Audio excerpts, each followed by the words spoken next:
Лекциянын темасы Уsun жана Дабан мамлекеттери. Сактардан кийин Кыргызстандын аймагында Усундардын уруулук бирикмеси пайда болгон. Усундар деген сөз Кытай хроникасынан келген. Которгондо 10 уруу эл дегенди түшүндүрөт. Усун деген ат Чыгыш Түркістандагы Упса дарыясынан алынган деген дагы маалымат бар. Кандай болгон күндө дагы усундар түрк тилдүү элдердин бир бутагы экендиги тарыхта белгилүү. Усундар байыркы доордо эле хундар менен катар, юэжилер менен катар Улуу Кытай дубалынын батыш жагында көчүп жүрүшкөн. Бир бөлүгү биздин заманга чейинки 160-жылы сактарды, юэжилерди каратып Жети сууга көчүп келишкен. Алар бул жерде Балхаштан Чыгыш Түркістанға чейин, Ферганадан Иле дарыясына чейин талас өрөөнүн камтыган үчтүү мамлекет түзүшкөн. Бул мамлекеттин борбору Ысык көлдүн түп жергесиндеги Чигу деген шаар болгон. Чигу же болбосо Чигучен деп коет. Бул кыргыз тилине которгондо кызыл өрөөндөгү шаар дегенди түшүндүрөт. Чарбасы негизинен көчмөн, жарым көчкөн мал чарбачылыгы болгон. Усундардын бир бөлүгү дыйканчылык менен дагы кесип кылышкан. Булардын жана жогоруда айткандай борбор шаары жана отурукташкан турак тургун кыштактары дагы болгон. Бирок негизинен негизги байлыкты мал чарбачылыгы түшкөн. Усундардын эң бай адамдары 3-4 миңге жакын жылкы кармагандыгы жөнүндө маалыматтар бар. Орустун окумуштуусу Аристов өзүнүн изилдөөлөрүнө таянып, өзүнүн китебинде усундар азыркы кыргыздардын тикеден тике ата бабасы болот деген жыйынтыкка келген. Биздин заманга чейинки 2-кылымда усундар Кытайдын хан династиясынын чоң саясатына тартылат. Усундар менен мамиле түзүүдө Кытайдын императорлору биринчи кезекте тынчтык бербей келаткан Улуу Кытай дубалынын түндүк жагын ээлеген хуннуларды талкалоо болгон. Экинчиден усундар Улуу Жибек жолунун өзүндө жайгашкандыктан ошол Улуу Жибек жолу аркылуу өтүп аткан Кытай товарларын Кытай соодагерлеринин ары бери өтүшүнө ыңгайлуу шарт түзүп берүүгө аракет кылган. Биздин заманга чейинки 115-жылы Кытайдын саякатчысы жана тыңчысы Чжан Цзян ушул усундардын мекенине келген. Анын маалыматтары боюнча, анын пикири сунушу боюнча биздин заманга чейинки 109-жылы хан династиясынын императору усундарга тектүү Кытай бийкечин аялдыкка жөнөтүп, аны менен кошо баалуу белектерди жөнөткөн. Натыйжада усундардын башчысы усундардын башчысын Күнбий же болсо Күнбак деген титулду алып жүргөн. Кытайдын бул көңүл буруусуна ыраазы болуп, кытайлыктар менен союз түзгөн. Биздин заманга чейинки 71-жылы усундардын 50 миң адамдан турган армиясы кытайлыктардын 160 миң адамдан турган армиясы менен биригип хуннуларга чабуул койгон. Натыйжада хундардын империясы талкаланган. Ошентип Кытай императору усундардын жардамы менен өзүнө ар дайым коркунуч туудуруп келген хундарды талкалаган. Кытай үчүн күчтүү уруу союзунун кереги жок эле. Ошондуктан усундарды өзүнүн тил алчаак өнөктөшүнө айландырууга аракет кылган. Мына ушул мезгилде усундардын башчысы Унгуйми деген күнбак өзүнүн Кытай аялынан төрөлгөн уулун мураскор деп жарыялап, Кытай императорунун кызынын колун уулуна сураган. Ушуну эле күтүп турган Кытай императору усундардын мамлекет башчысынын сунушун кабыл алып, кызын чоң салтанат менен усундарга жөнөткөн. Бирок карлыгы жетип калган усундардын күнбагы каза болуп, уруу аксакалдары Кытайдан төрөлгөн баласын такка отургузбастан күнбактын хун аялдан төрөлгөн баласын такка отургузган. Мына ошондон кийин Кытайдын көзөмөлү менен, Кытайдын жардамы менен ушул күнбактын Кытай аялынан төрөлгөн балдары менен күнбактын хун аялынан төрөлгөн балдарынын ортосунда бийлик үчүн күрөш жүргөн. Ушунун натыйжасында усундардын мамлекети алсыраган. Ошол алсыроонун үстүндө болгон мамлекет акыры жүрүп отуруп начарлап өзүнүн мурдагыдай деңгээлинен алсырап калган.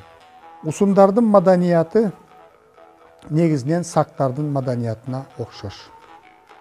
Археологдор аны бөлбөй сак жана усун маданияты деп атайт. Усундар дагы сактар сыяктуу эле өзлөрүнүн падышаларын, даңазалуу аскер башчыларын дөбө мүрзөлөргө коюшкан. Усундар менен сактардан калган эстеликтер бүгүнкү күнгө чейин сакталып калууда. Ферганадагы Дабан мамлекети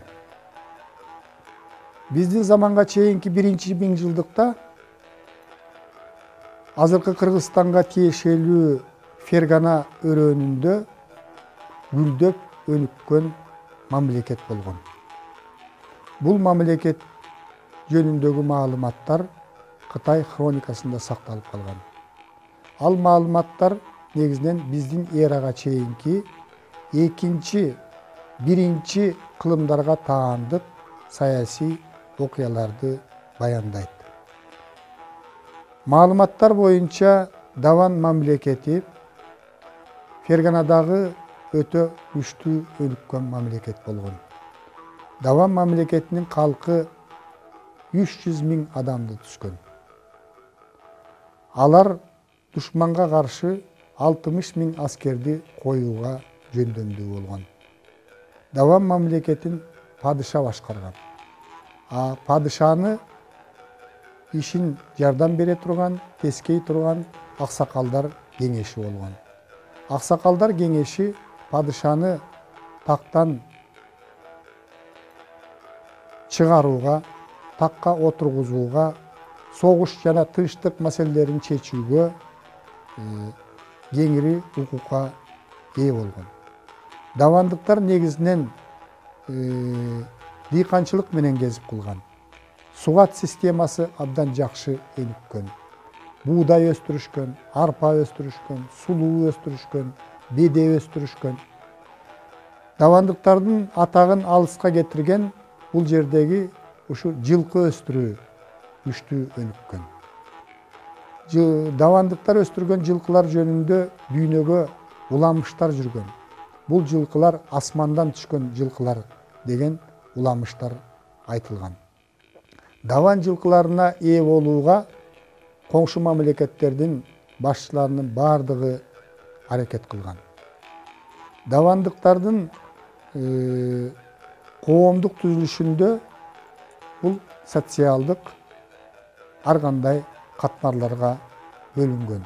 Даван мамлекетине кытайлыктар кызыгып, алардан аргымактарды алуу үчүн биздин заманга чейинки 105-жылы элчи жөнөткөн.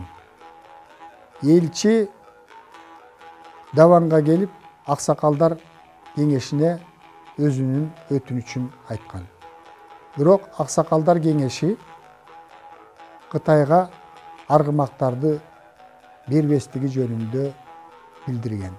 Кытайдан келген элчи өзүн өтө эле жогору туткандыгы үчүн, өтө эле керсейгендиги үчүн давандыктар Кытай элчисин өлтүрүп коюшкан. Мына ушуну күтүп турган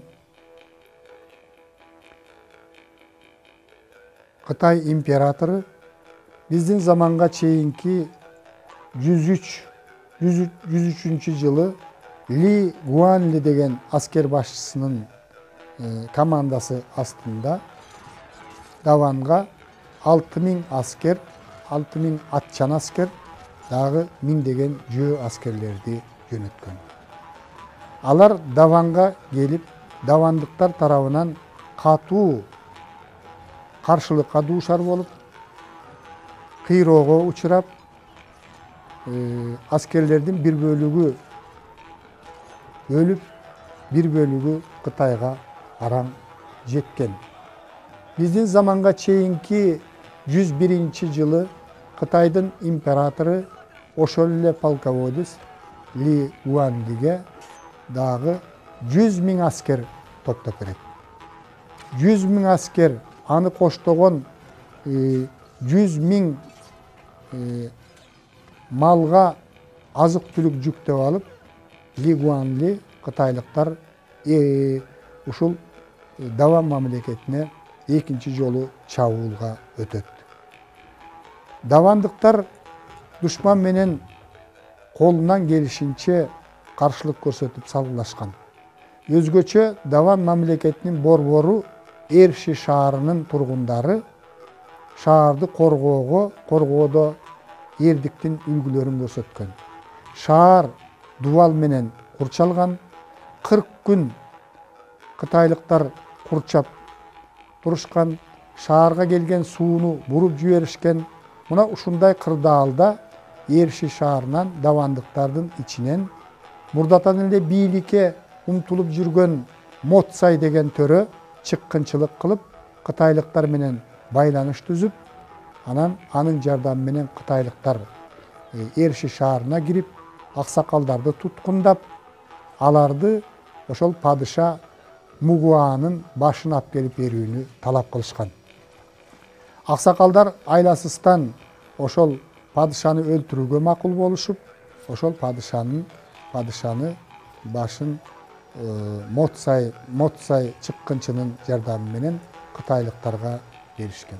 Кытайлыктар Эрши шаарын талкалагандан кийин бул жерден ондогон аргымактарды жана 3000ге жакын асыл тукум жылкыларды алып кайра Кытайга кайткан.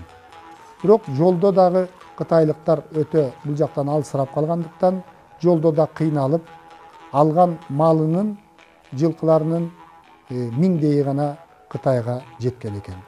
Мына ошол кытайлыктар кетери менен эле давандыктар өзлөрүнүн көз карансыздыгын кайрадан калыбына келтирип, Мотсай деген чыккынчы кытайлыктардын жардамы менен падышанын тактысына отуруп алган.